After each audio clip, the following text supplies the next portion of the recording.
Have you ever gone through a breakup and felt like you were actually in physical pain? That ache in your chest? That gut-wrenching feeling? It's not just in your head. It turns out heartbreak literally hurts. And today, we're going to dive into the fascinating science behind why that is. Welcome back to the channel, and if you've ever felt this way, you're in the right place, because understanding this can be the first step to healing. So, let's start with the brain.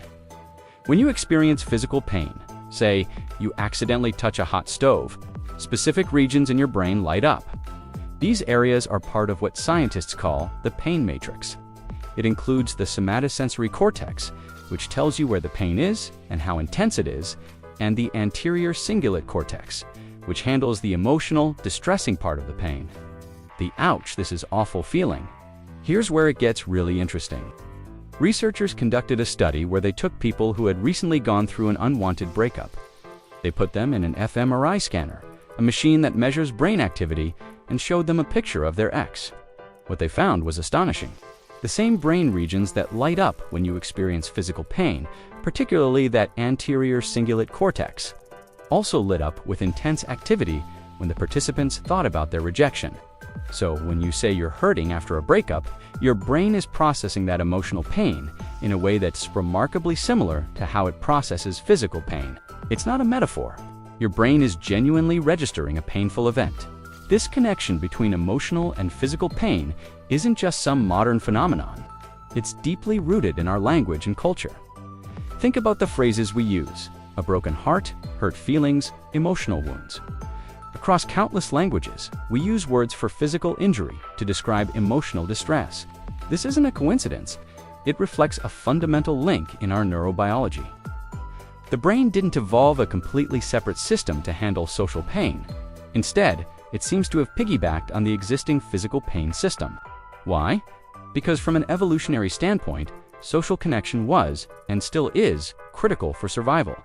Let's travel back in time for a moment. For our early human ancestors, being part of a group was a matter of life and death. A tribe offered protection from predators, help in finding food, and support in raising children. Being ostracized, rejected, or cast out from the group was essentially a death sentence. You'd be left alone, vulnerable, and with very slim chances of survival. So, evolution needed a powerful alarm system to signal the threat of social separation.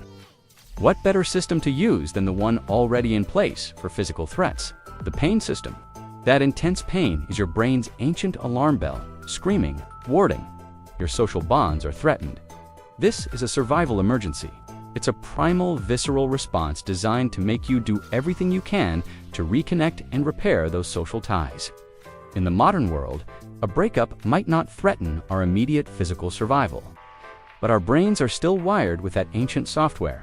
So, the rejection triggers the same panic and pain signals as if we were being left to fend for ourselves in the wild. It's a system that prioritizes connection above almost everything else. This also helps explain why common painkillers can sometimes have an effect on our feelings. Some studies have shown that taking an over-the-counter pain reliever like acetaminophen, the active ingredient in Tylenol, can actually reduce the sting of social rejection. Now, I am absolutely not suggesting you should start popping pills to deal with a breakup, but it is a fascinating finding that further solidifies the link between how our brain processes a scraped knee and a broken heart. The pathways overlap. Of course, emotional pain is far more complex, and a pill won't heal the deeper psychological wounds, but it highlights just how intertwined these two types of pain really are. So, when you're going through a tough time after a rejection, be kind to yourself. Your pain is real. It's not a weakness. It just means your brain and body are doing what they're supposed to letting. You know that something important is missing. The pain is a testament to your capacity to love and connect deeply. Acknowledging that the hurt is a legitimate physiological experience is a crucial step. It validates your feelings and allows you to treat your emotional wound with the same seriousness you would a physical one. You wouldn't tell someone with a broken leg to just get over it, so don't tell yourself that either. Healing takes time, patience, and self-compassion. It involves allowing yourself to feel the pain, processing the loss, and slowly rebuilding your sense of self outside of that relationship. It means leaning on your support system, your friends, your family, the people who form your modern-day tribe. Remember, Your brain is wired for connection, and reinforcing other healthy social bonds can help soothe that ancient alarm system. And if the pain feels overwhelming and you're struggling to cope, please reach out to a mental health professional. Therapists are trained to help you navigate these difficult emotions and develop healthy coping strategies. There is no shame in seeking help. It's a sign of strength. Sometimes the deepest pain leaves no visible scars. The wounds of heartbreak are internal, etched into our neural pathways and emotional histories. But just because you can't see the injury doesn't mean it isn't there. It doesn't mean it can't be treated, and it certainly doesn't mean it won't heal. Every ache you feel is a part of that process. It's a sign that you are human, that you dared to connect, and that you have the resilience to mend.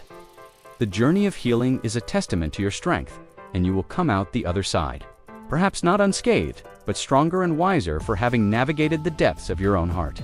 Thank you so much for watching today. I hope this gave you a new perspective on what you might be going through or have gone through in the past.